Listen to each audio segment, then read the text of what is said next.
Hello and Namaskar. I am Jivasu, the founder of Soma and Soma Parenting programs. Soma Parenting is about raising happy, healthy, and successful children in a world which is full of turbulence. Our programs are science based and they are focused on parents or carers as the best educator of a child. And the reason being, before hard formal education begins in the school, the child's personality is complete up to 90%. And that means before the age of 8 to 9. So parents must understand that they contribute in a major way in those 8 years. And later on, whatever happens is the unfolding of those personality traits laid down in that period of childhood. So today we are going to talk about abundance. And I will tell you two stories. One of our relative is quite rich.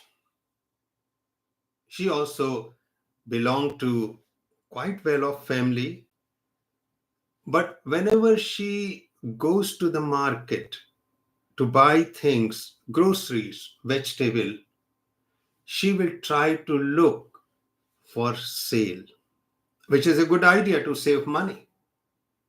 But there are certain perishable items which are stale and they are sold on lower price.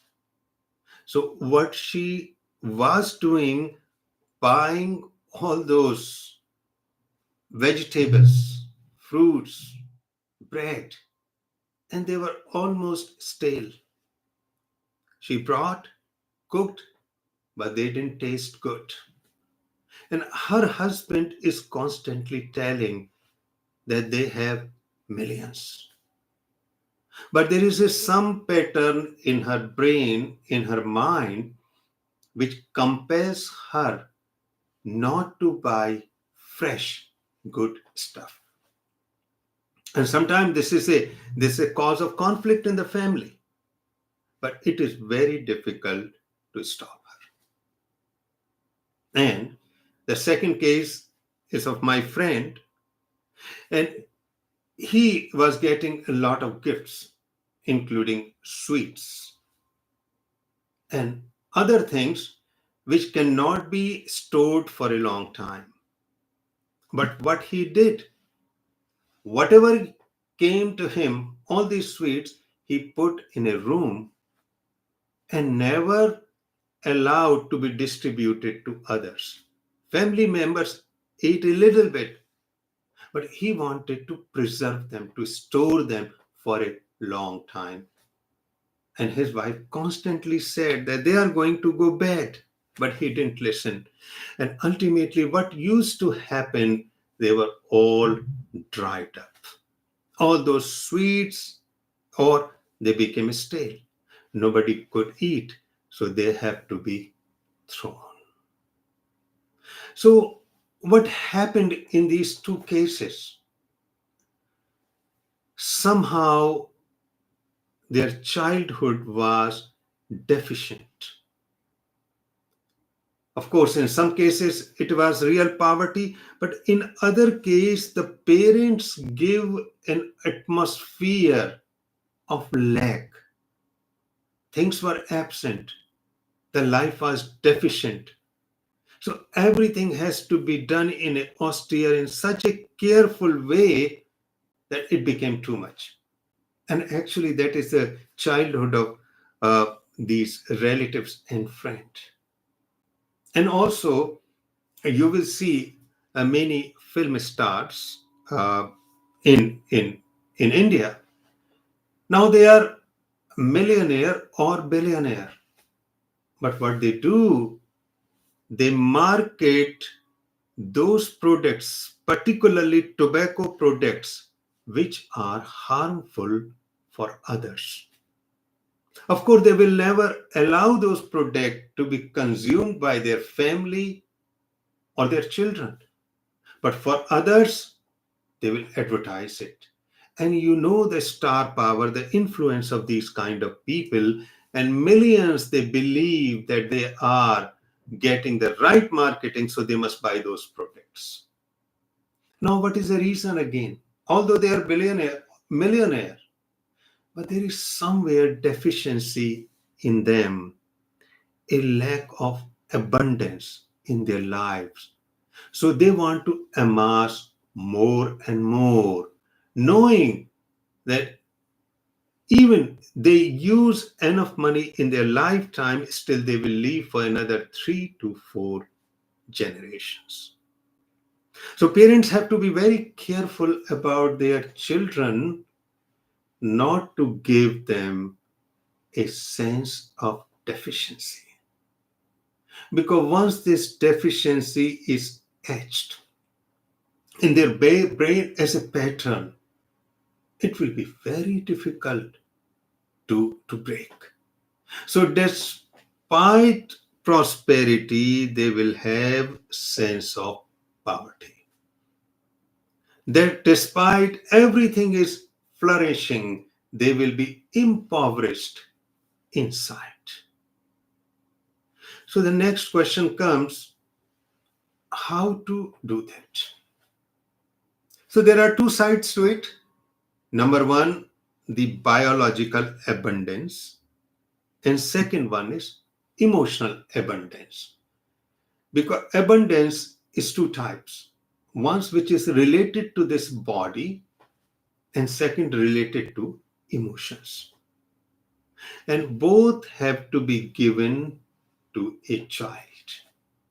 So we'll take biological abundance or physical abundance. We have to be very aware of a child's physical need, the state of life. And sometimes child cannot express it because child is too young. So we have to ask frequently, we have to check frequently what is going on with the child. And actually, this is called interoception. Because the life which is flowing in this body is sending constant signals to the brain. If there is a hunger, if there is a thirst, if child has to go to the washroom or the toilet, or child is feeling cold or hot or uncomfortable. So we have to make sure that we become sensitive and aware to these biological needs. Because if child is hungry, food must be given. And not only given, it should be very well prepared food, warm, well cooked, good in taste and flavor. Because our body, a child's body, contains a gut brain, and it is located in digestive system. And this brain, gut brain, cannot think, but it feels. So once we give a very well prepared food, warm, with care, this gut brain feels good. And this gut brain secretes a variety of neurohormones, neurochemicals, which not only nourishes the body, it nourishes our mind. Sense of satiety, sense of satisfaction. That is why in Ayurveda, they not only emphasize on quantitative aspect of the food, but also on quality. Quantity means protein, carbohydrate, vitamins, minerals, fat, and so on and so forth. So child will be getting enough of quantity, but quality must be good. So body feels good. And if body feels good, we will feel good. A child will feel good emotionally. So the food, fundamental biological need. Thirst. Also, we have to ask a child whether it's feeling cold or hot. So adequate clothing, room temperature in the winter, in summer, in spring. Because if that is taken care of, then again, body will feel very good. Body will feel good, mind will feel good. And if child is wet, child is soiled, child is not clean, child has to take the bath, proper clothes, proper warm clothes, clean clothes, frequent change of diapers, or child has to be protected from natural phenomena, whether it's rain or snow. Child must not shiver. Child must not feel uncomfortable because body is an extremely sensitive mechanism. It has its own natural rhythm, which is called homeostasis.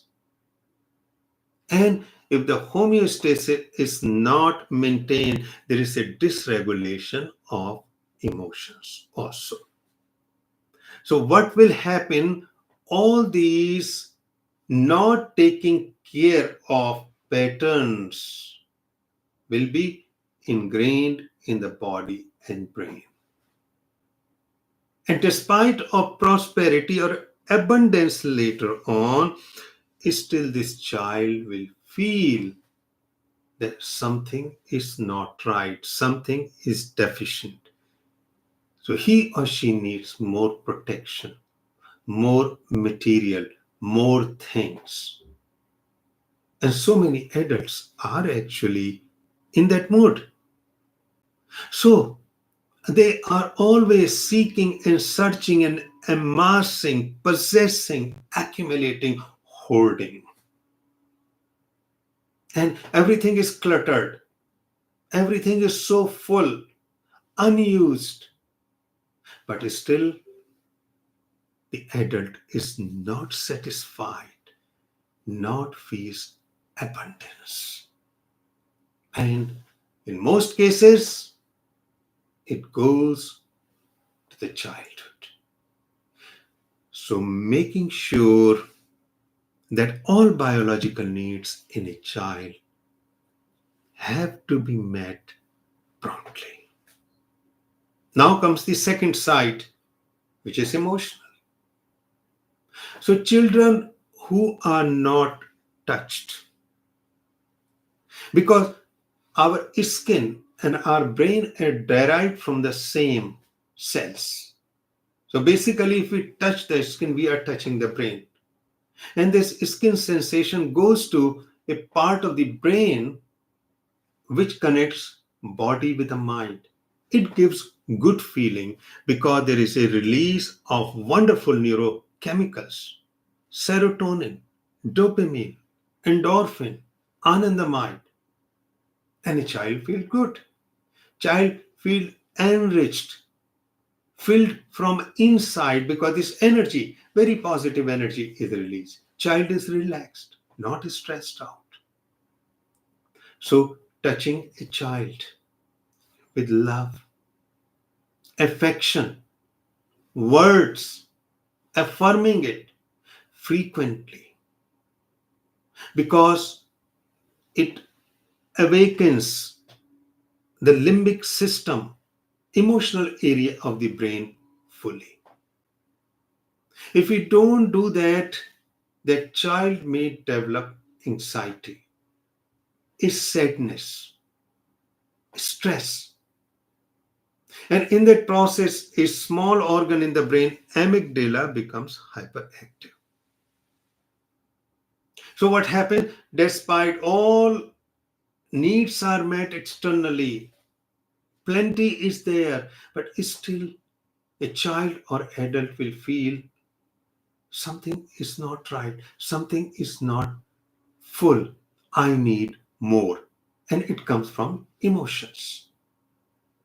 So that emotional safety and security is of vital importance because that creates a healthy attachment.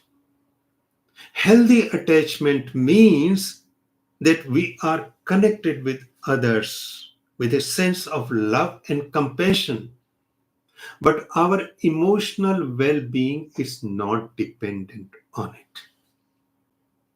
So that means if the emotional safety and security is not there, this child as an adult will become either dependent on the material world, on money, goods, things, drugs, all kinds of things, and will constantly try to chase them.